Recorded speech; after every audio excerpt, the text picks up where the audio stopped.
Meu querido ouvinte, é bom ter você para mais um programa Sabedoria para o Coração. Continuamos nosso estudo no Evangelho de João, vendo hoje o capítulo 12, do verso 34 ao 50, e o título da nossa meditação é Filhos das Trevas. Há muitas décadas, professores do ensino médio têm sido entrevistados numa espécie de levantamento feito pelo governo. Professores da década de 1940 foram perguntados sobre os 10 piores problemas que haviam encontrado. Em seguida, o artigo comparou esses problemas com problemas enfrentados por professores da década de 1990. Na década de 40, um dos 10 maiores problemas era falar fora de ordem. Na década de 1990, era agressão física. Na década de 1940, mascar chiclete na sala de aula era um problema, enquanto em 90, abuso de álcool. Em 40, cortar ou furar fila. Em 90, assalto e roubo. Em 1940, violar códigos de vestimenta era um problema, enquanto em 90 era gravidez. E em 1940, os professores enfrentavam problemas com os alunos correndo pelos corredores. Já em 90, vício em drogas. De 1990 para cá, creio que você está ciente que as coisas não melhoraram. Como você bem sabe, um dos problemas mais comuns enfrentados por professores, especialmente do setor público, é a agressão verbal e física, além de ameaças de morte.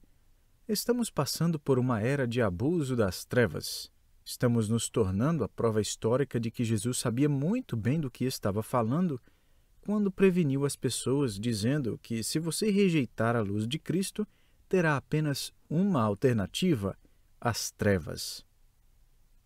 A própria história está repleta de ilustrações. Roma, uma nação devastada pelas trevas, tinha só uma alternativa. Os romanos martirizaram o missionário da luz, o apóstolo Paulo. Então, Roma se autodestruiu por corrosão interna. A prostituição infantil floresceu, e a promiscuidade e a homossexualidade foram encorajadas. Um homem romano disse que uma mulher poderia enumerar os meses em seu calendário com o número de maridos que já tinha tido. Roma votou a favor das trevas. Mas antes de Roma havia só uma esperança para Israel. Eles também clamaram pelas trevas e crucificaram a luz.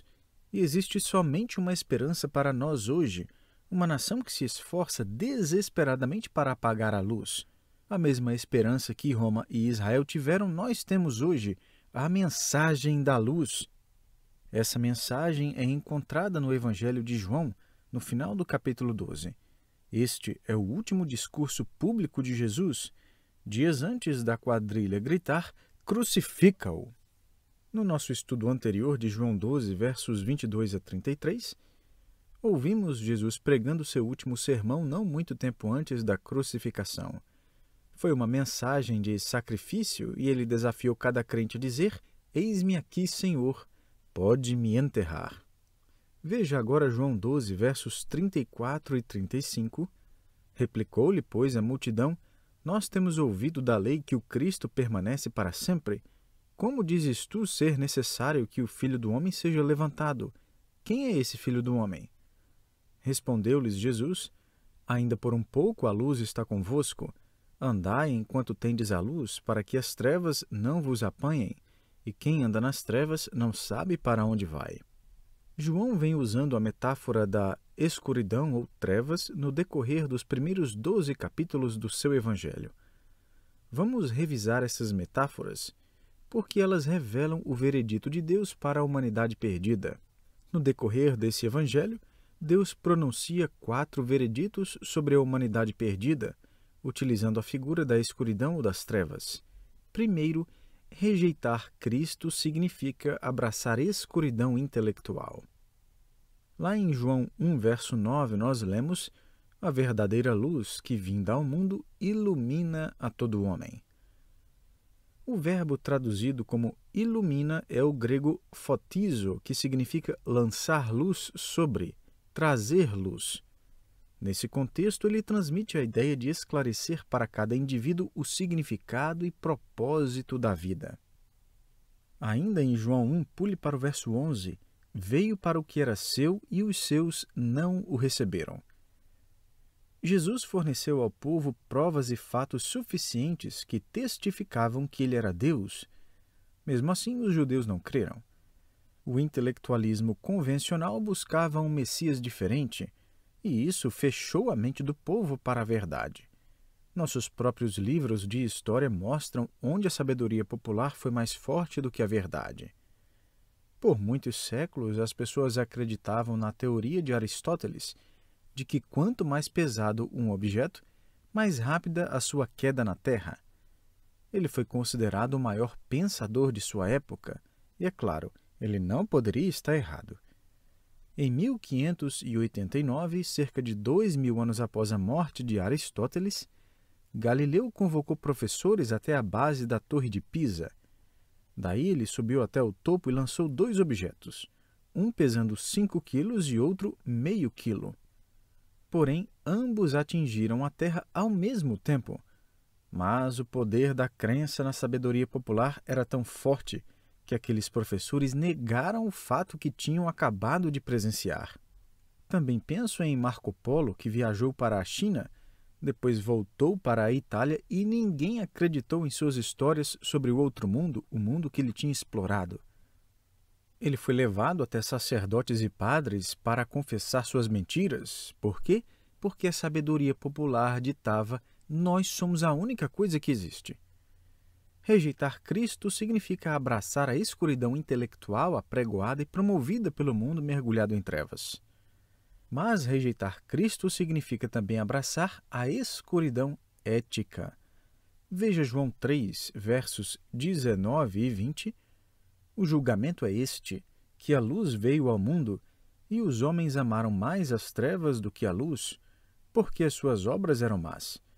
Pois todo aquele que pratica o mal aborrece a luz e não se chega para a luz, a fim de não serem arguidas as suas obras. A palavra arguidas significa ser testada, convencida de erro ou fraude.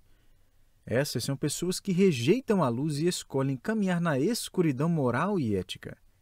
Será que é coincidência o fato de que decadência moral e ética ocorre ao mesmo tempo em que a Bíblia é descreditada? Por que nos surpreende o fato de um médico não ser afastado do seu cargo, mesmo depois de ter auxiliado um suicídio? E o que falar da união homossexual sendo legalizada em nosso país? O que pensar da aluna que foi proibida de ler sua Bíblia no ônibus escolar enquanto cerca de 135 mil crianças entram nas escolas com armas? Nosso mundo está entregue à decadência moral e ética. Não deveríamos ficar surpresos com o fato de que, quando a palavra de Deus é abandonada, os valores morais e físicos também são deixados de lado, e a natureza humana caída reina livremente. Outro dia li sobre uma decisão que a Suprema Corte Americana tomou. Os magistrados censuraram um álbum de rap por obscenidade. Infelizmente, esse mesmo álbum, que faz apologia à pornografia, escravidão e assalto, teve milhões de cópias vendidas. Outro exemplo é que em 1950, nos Estados Unidos, 170 adolescentes foram presos por cometerem algum crime. Hoje, cerca de 1.600 ocupam celas em presídios com adultos. Estamos surpresos que todo dia 623 adolescentes contraem sífilis? Nas próximas 24 horas, cerca de 35 mil pessoas contrairão alguma doença sexualmente transmissível. Enquanto doenças mudam em forma e os nomes e penas por crimes também mudam, não se esqueça de que a mensagem não muda.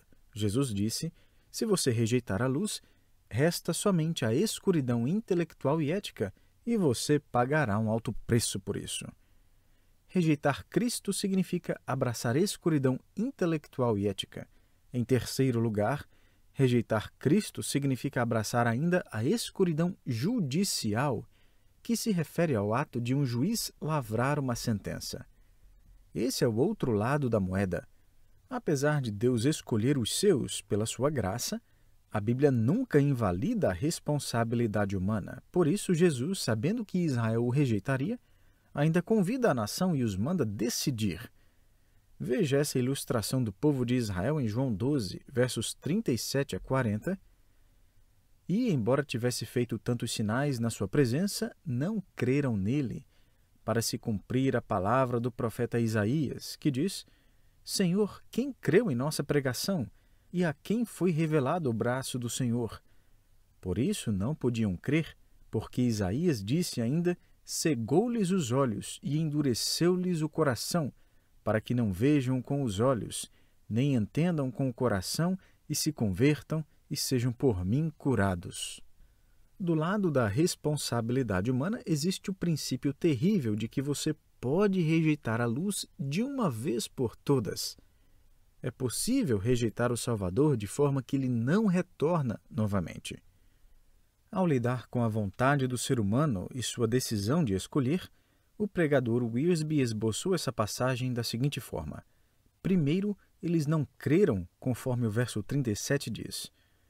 O verbo original, traduzido no verso 37 como não creram, está no imperfeito. Isso pode enfatizar o caráter contínuo e repetido da descrença obstinada do incrédulo. Então, primeiro, eles não creram. Segundo, eles não podiam crer. Veja os versos 39 e 40. Por isso, não podiam crer, porque Isaías disse ainda: cegou-lhes os olhos e endureceu-lhes o coração, para que não vejam com os olhos, nem entendam com o coração, e se convertam, e sejam por mim curados. Esta é uma sentença judicial. Deus endureceu seus corações. Endureceu é uma palavra grega interessante, que se refere a um calo no corpo. Da mesma forma que não temos sensibilidade num calo, também o povo não tinha sensibilidade em seu coração, pois havia se tornado endurecido.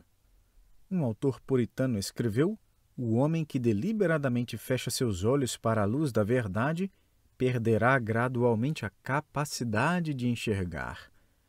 Outro escreveu combinando a resistência obstinada com a sentença judicial final, dizendo: esta é a lei do endurecimento moral. O dia da graça pode terminar antes do dia da vida. Você pode dizer: espere aí então. Como eu posso saber se já é tarde demais para eu me tornar um crente? A resposta é simples. Você deseja receber Jesus Cristo agora em seu coração como o seu Salvador? Prostrará o seu intelecto e sua ética diante da cruz manchada de sangue? Qual é a sua resposta? Sim ou agora não. Isso causaria muitos transtornos na minha vida, não posso. Com isso, você acabou de responder sua pergunta inicial. É de fato algo assustador pensar que posso sair do ponto de não quero crer para não posso mais crer, porque amo tanto as trevas e a luz não me atrai em nada. Lembre-se, estou falando da perspectiva vantajosa da responsabilidade humana. Estou apenas repetindo as palavras de Hebreus 3, verso 15. Hoje, se ouvirdes a sua voz, não endureçais o vosso coração. Existe ainda uma fábula antiga sobre uma reunião especial feita por Satanás. Foi uma sessão extraordinária de estratégia para subverter aqueles que estavam perto de receber a salvação. Satanás convocou os seus serviçais e disse: o que faremos para não permitir que eles atravessem para o lado da luz? Um demôniozinho corajoso se levantou e disse: já sei, podemos dizer para eles que não existe vida após a morte. Vamos dizer que não existe o além. Satanás sorriu e depois falou: olha, isso não vai funcionar. Até os ateus falam sobre vida após a morte. Até os incrédulos oram lá na sala de cirurgia. Outro demônio saiu com uma ideia. Acho que sei a solução. Vamos dizer que não existe Deus, mas apenas aquela força cósmica da sorte ou do destino e que nunca haverá conhecimento pessoal de Deus.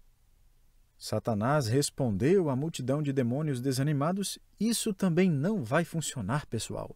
A humanidade possui uma crença inata em divindade e eles procurarão até encontrá-lo ou irão substituí-lo por outra coisa. Várias outras ideias surgiram, mas nenhuma satisfez o grande líder.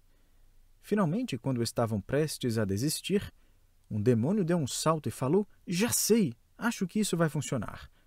Os demônios todos foram até ele para ouvir seu plano, e ele falou: vamos dizer aos humanos que Deus é real e que a Bíblia é um livro digno.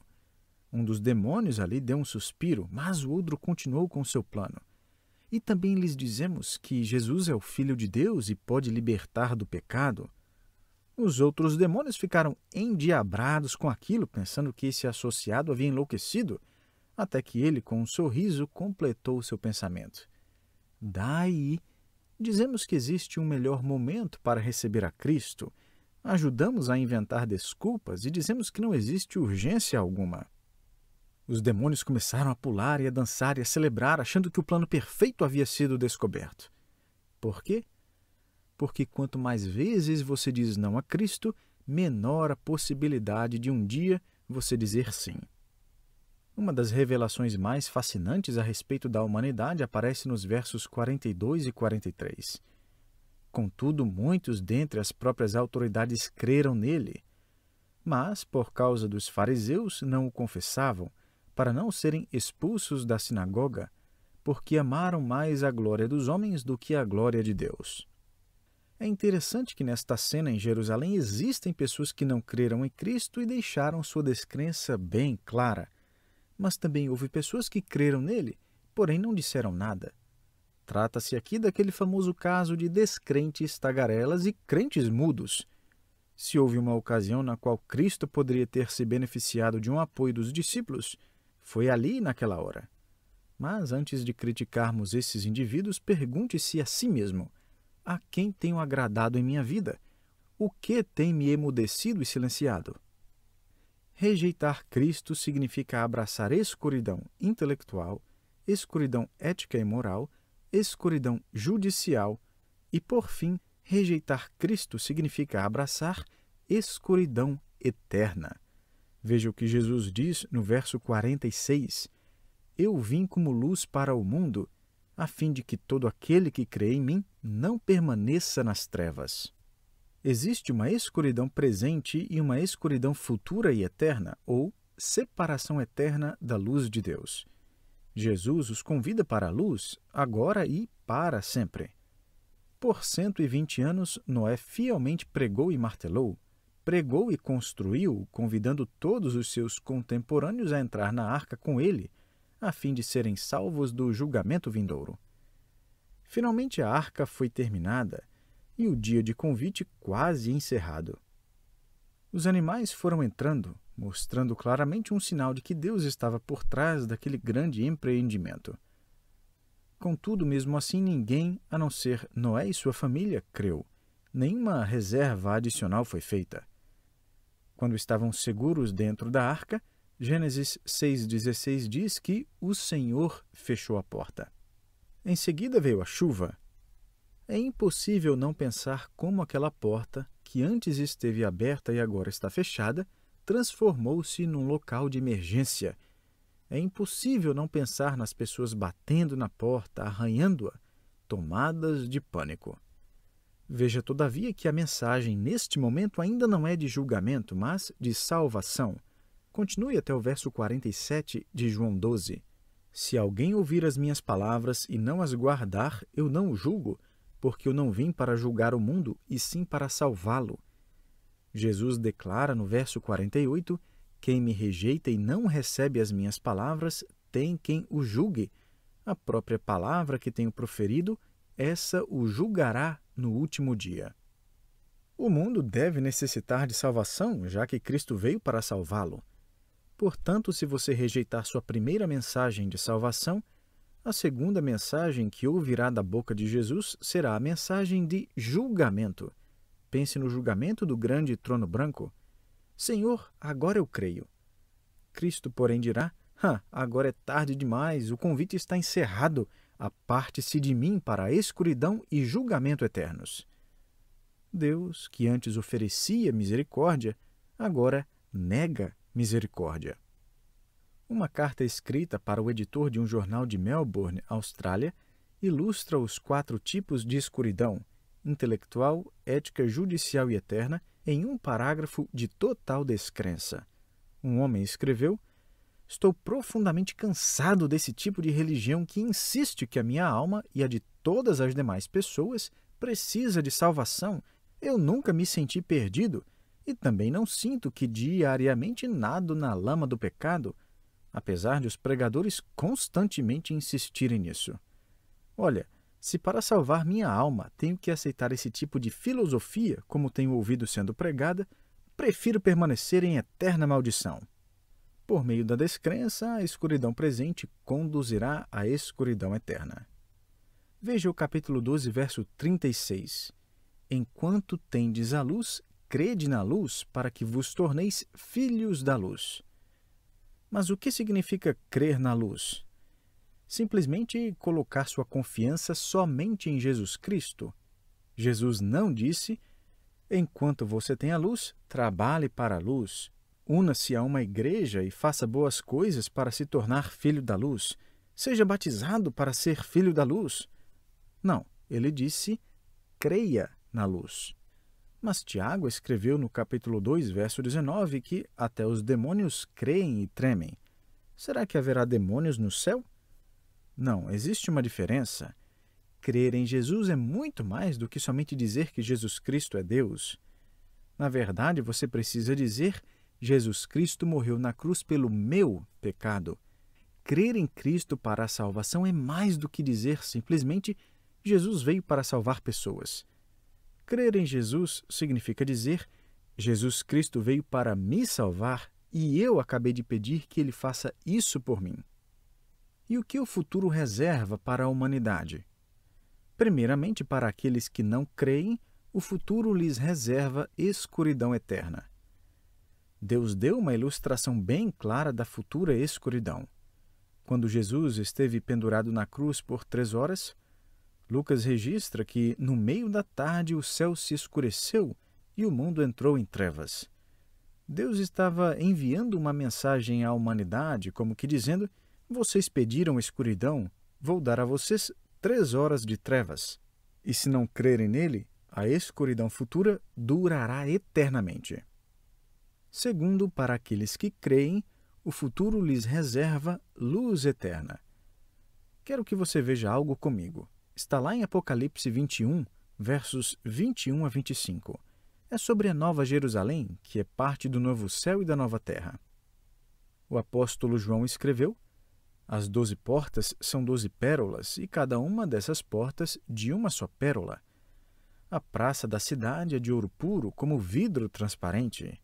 Nela não vi santuário, porque o seu santuário é o Senhor, o Deus Todo-Poderoso, e o Cordeiro. A cidade não precisa nem do sol nem da lua para lhe darem claridade, pois a glória de Deus a iluminou, e o Cordeiro é a sua lâmpada. As nações andarão mediante a sua luz, e os reis da terra lhe trazem a sua glória. As suas portas nunca jamais se fecharão de dia, porque nela não haverá noite. Fiquei profundamente tomado de tristeza quando li a história das crianças na Inglaterra, que pouco mais de 2 séculos atrás foram forçadas a trabalhar em minas de carvão. Os criminosos que as forçavam ao trabalho escravo justificavam essa atrocidade, afirmando que as crianças eram as únicas que tinham flexibilidade nos ossos o suficiente para fazer aquele tipo de trabalho horroroso. A tarefa mais simples era a do abridor de portas.